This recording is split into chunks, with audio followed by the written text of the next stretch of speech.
I'm Kasturi De. This is the continuation of the chapter Digestive System. This is the part of the digestive canal, the small intestine, starting with this chapter, the digestive system chapter, the small intestine, according to ICSE syllabus class 6. The small intestine is a long coiled tube. It's about 7 meters and food remains here for about 3 to 5 hours. The small intestine is divided into 3 parts. First part is the duodenum, second part is jejunum, and third part, before it entering into the large intestine, it is the ileum. Duodenum is the short upper part. It is U-shaped and it lies just below the stomach. Jejunum is the second part of the small intestine. It's coiled. It's between duodenum and ileum. Ileum is the last part of the small intestine. It's much more coiled between jejunum and the large intestine. Okay. In duodenum, the digestion is completed here. Okay. It receives the juices from the liver and the pancreas. The enzymes which are present in duodenum are amylase, amylase, trypsin and lipase. Okay. In jejunum, there's no digestion, only absorption mostly takes place in this jejunum. Okay. It receives no juices, neither it produces any juice in the jejunum. There are no enzymes present here. In the ileum, the absorption as well as a certain amount of digestion also takes place here. Okay. Its inner lining, the inner lining of the ileum has glands which produces intestinal juices. So, in this part, there are enzymes which are erepsin, maltase, sucrase and lactase. Okay. Now, this is a picture of the small intestine. And this is the liver. This is the liver. The pink color is the liver. This is the gallbladder. Okay, they both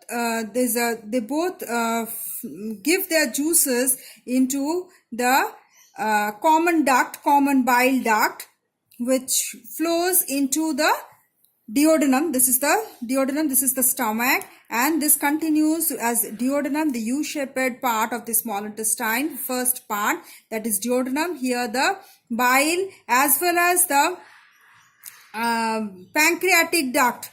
The pancreas, this is the pancreas leaf-like structure. That is the pancreas, from where the pancreatic duct and comes out and joins the bile duct. Okay, and this pancreas also gives some juices which flow into the duodenum. This duodenum continues as jejunum and later it continues as the ileum in the small intestine. Now the liver. Liver is the largest gland of the body. It is reddish brown in color. Is situated on the right side of the body below the chest region. It produces a greenish fluid called bile. Bile is stored in the gallbladder, and the gallbladder is the organ found just below the liver. The bile juice, it contains a certain thing which breaks down fats into tiny droplets. That is known as emulsification of fat. What is emulsification? Emulsification is breaking down of fat into tiny droplets by bile juice. Now, it pours the bile juice into the duodenum through a common duct called from liver and pancreas. Okay. Now come the pancreatic gland. This is a large whitish leaf-shaped gland situated below the stomach. It secretes pancreatic juice which is poured into the duodenum by an aperture common to that of the gallbladder.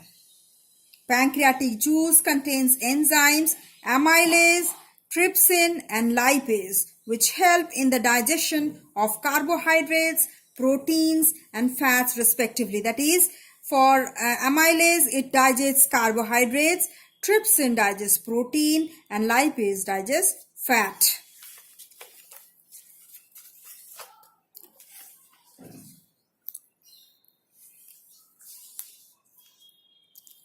Now the starch. Starch is digested by amylase, pancreatic amylase into maltose.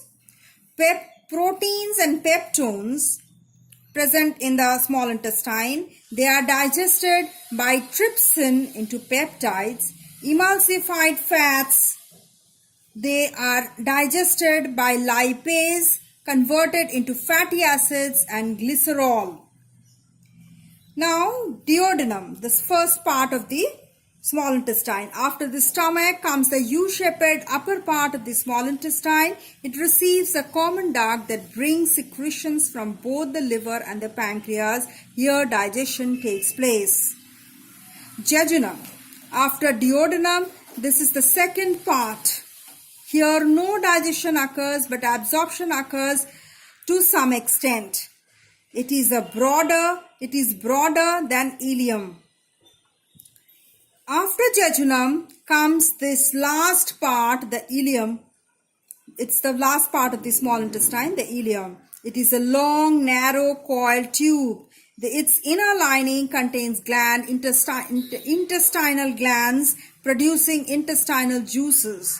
There are 4 types of enzymes present in the intestinal juice. One is erepsin, maltase, sucrase, and lactase. Erepsin converts peptides into amino acids. Maltase converts maltose into glucose. Sucrase converts sucrose into glucose and fructose. Lactase converts lactose into glucose and galactose. Digestion is completed in the small intestine. That is, in this last part of the small intestine, the ileum.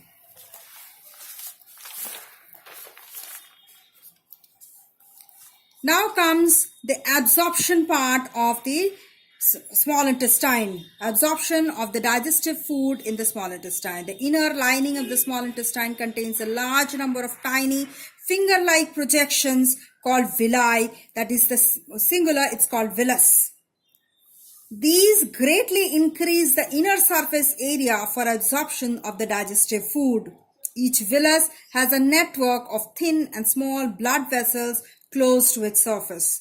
The surface of the villi absorbs the amino acids and glucose to pass them into the bloodstream. Fatty acids pass into the small special tubes called lymph vessels. Vitamins and minerals, the mineral salts are mostly soluble in water and are directly absorbed through the walls of the intestine. Okay. Now, small intestine, mainly the ileum, has 2 functions. That is digestion and absorption. Okay. We came to digestion and as well as absorption. Now we come to the large intestines. The small intestine ends into large intestine.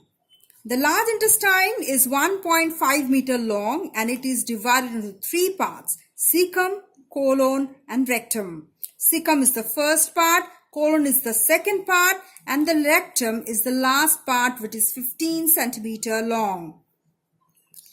The main function of the large intestine is water absorption from the undigested food.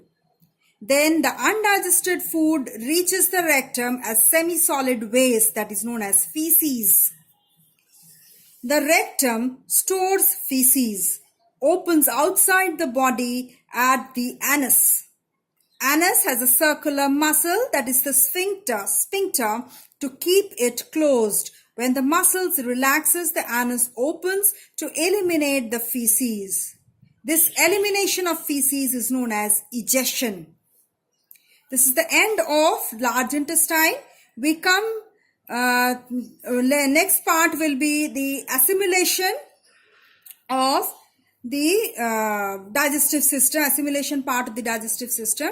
Okay, and now we come to the end of this large intestine part.